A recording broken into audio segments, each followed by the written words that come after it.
Greetings everyone, welcome to our channel. இதுவரைக்கும் நம்ம சேனலை சப்ஸ்கிரைப் பண்ணாதவங்க ப்ளீஸ் சப்ஸ்கிரைப் பண்ணுங்கள். இந்த வீடியோவில் 9th ஸ்டாண்டர்ட் குவார்ட்டர்லி எக்ஸாமினேஷன் இங்கிலீஷ்க்கான மாடல் கொஸ்டின் பேப்பர் பார்க்கலாம். இது 2023 நடந்த கொஸ்டின் பேப்பர். ஸோ இங்கிலீஷை பொறுத்த வரைக்கும் maximum synonyms antonyms first 3 synonyms கேட்டிருக்காங்க. அடுத்தது ஆன்டனிம்ஸ் கேட்டிருக்காங்க. தென் ப்ளூரல் ஃபார்ம், சஃபிக்ஸ், அடுத்தது பார்த்தீங்கன்னா following sentence prepositional verb இருக்கு இல்லையா, அடுத்த degrees of comparison, prepositional phrase, gerund form இதெல்லாம் வந்து கேட்டிருக்காங்க. ஸோ 1 மார்க்கில் எது எதுன்னு நம்ம வந்து படிச்சாகணும் அப்படின்றத நம்ம ஆல்ரெடி வந்து வீடியோ போட்டிருக்கோம். அதுக்கடுத்து இம்பார்ட்டன்ட் கொஸ்டின்லையும் எது எதெல்லாம் புக் பேக் எக்ஸசைஸில் கம்பல்சரி படிக்கணும் அப்படின்றதையும் போட்டிருந்தோம். அதுக்கடுத்து பார்த்தீங்கன்னா இந்த 2 மார்க்ஸ் கேட்டிருக்காங்க. 2 மார்க்ஸ்க்கு அடுத்தது poetic lines கொடுத்துட்டு போம் கொஸ்டின்ஸ் கேட்டிருக்காங்க. சரிங்களா, அப்ரிசியேஷன் கொஸ்டின்ஸ் மாதிரி போம் லைன்ஸ் கொடுத்துட்டு அது ரிலேட்டட் கொஸ்டின்ஸ் கேட்டிருக்காங்க. நெக்ஸ்ட் பார்த்தீங்கன்னா எனி 3 கொடுத்துட்டு வாய்ஸ், அதாவது grammar part, voice, speech, punctuation compulsory, compound, simple complex compound, அடுத்தது கரெக்ட் ஆர்டர்.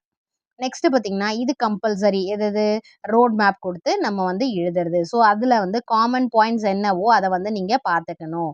நெக்ஸ்ட் பார்த்தீங்கன்னா பேராகிராஃப் கொஸ்டினும் நம்ம சொல்லியிருப்போம்.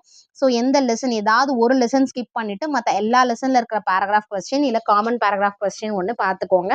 அப்போ தான் உங்களுக்கு ஈஸியாக இருக்கும்னு சொல்லிட்டு நம்ம வந்து மார்க் பண்ண இம்பார்ட்டன்ட் கொஸ்டின்ஸ்லேயே இது வந்துடும். நீங்கள் வந்து ரெஃபர் பண்ணி பாருங்கள். அதுக்கு அடுத்தது பார்த்தீங்கன்னா போம்ல இருந்தும் பேராகிராஃப் கொஸ்டின்ஸ் கேட்டிருக்காங்க. நெக்ஸ்ட் பார்த்தீங்கன்னா போம் கொடுத்துட்டு இதில் ரைமிங் வேர்ட்ஸ், இது compulsory. Rhyming words, rhyming scheme, figure of speech, alliterating words இது கம்பல்சரி கேட்குறாங்க. ஸோ இதையும் நம்ம வேற லைன்ஸ் வச்சு நம்ம எழுதி பாருங்கள், ப்ராக்டிஸ் பண்ணி பாருங்கள். Paraphrase the following stanza. Next section 3 பார்த்தீங்கன்னா ரீஅரேஞ்ச், அதாவது சப்ளிமெண்ட்ரியிலேருந்து coherent order, rearrange the following sentences in coherent order கொடுத்துருக்காங்க. அதுக்கு அடுத்தது பேசேஜ் கொடுத்துட்டு அது ரிலேட்டட் கொஸ்டின்ஸ் கேட்டிருக்காங்க. ஸோ அதனால் இது ரொம்ப ஈஸி நமக்கு அட்டென்ட் பண்ணுறது, ஃபுல் மார்க் ஸ்கோர் பண்ணுற மாதிரி பார்க்கணும். அதுக்கு அடுத்தது அட்வர்டைஸ்மெண்ட். ஸோ அட்வர்டைஸ்மெண்ட்டுக்கு பார்த்தீங்கன்னா எனி 4 நம்ம எழுத சொல்கிறாங்க. ஃபர்ஸ்ட் ஒரு அட்வர்டைஸ்மெண்ட் கொடுத்துருக்காங்க, அடுத்து லெட்டர் ரைட்டிங் ஒன்று கொடுத்துருக்காங்க, நெக்ஸ்ட் பார்த்தீங்கன்னா நோட்டீஸ் கிவிங், நோட்டீஸ் ரைட்டிங் கொடுத்துருக்காங்க, அதுக்கு அடுத்தது பிக்சர் டிஸ்கிரிப்ஷன் கொடுத்துருக்காங்க.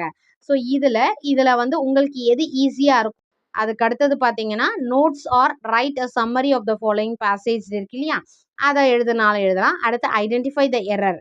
இது 5ல் வந்து நம்ம எனி 4 அங்கே 4 + 2 6ல் வந்து எனி 4 நீங்கள் வந்து சூஸ் பண்ணி எழுதணும். எது ஈஸியாக இருக்கோ அது உங்களுக்கு சூஸ் பண்ணிக்கோங்க.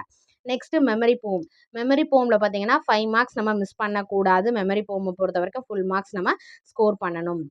நெக்ஸ்ட் ஹின்ஸ் டெவலப்மெண்ட் ஆல்ரெடி நம்ம பார்த்துருக்கோம். Hints development. ஸோ இங்கே வந்து காமனாக வந்து ஜென்ரலாக வந்து லைன் ஃப்ரேம் சென்டென்ஸ் வந்து எப்படி எழுதணுன்றத ஒரு ப்ராக்டிஸ் பண்ணிவிட்டு ஹின்ஸ் டெவலப்மெண்ட்டை எழுதிக்கோங்க. நெக்ஸ்ட்டு பார்த்தீங்கன்னா பேராகிராஃப் கொடுத்துட்டு அதுக்கு ரிலேட்டட் கொஸ்டின்ஸ். அப்படி இல்லை அப்படின்னா when I went out I stole an orange, அதாவது போம் லைன்ஸ் கொடுத்துருக்காங்க. போம் லைன்ஸ் கொடுத்துட்டு அது ரிலேட்டடாக கொஸ்டின்ஸ் கேட்டிருக்காங்க.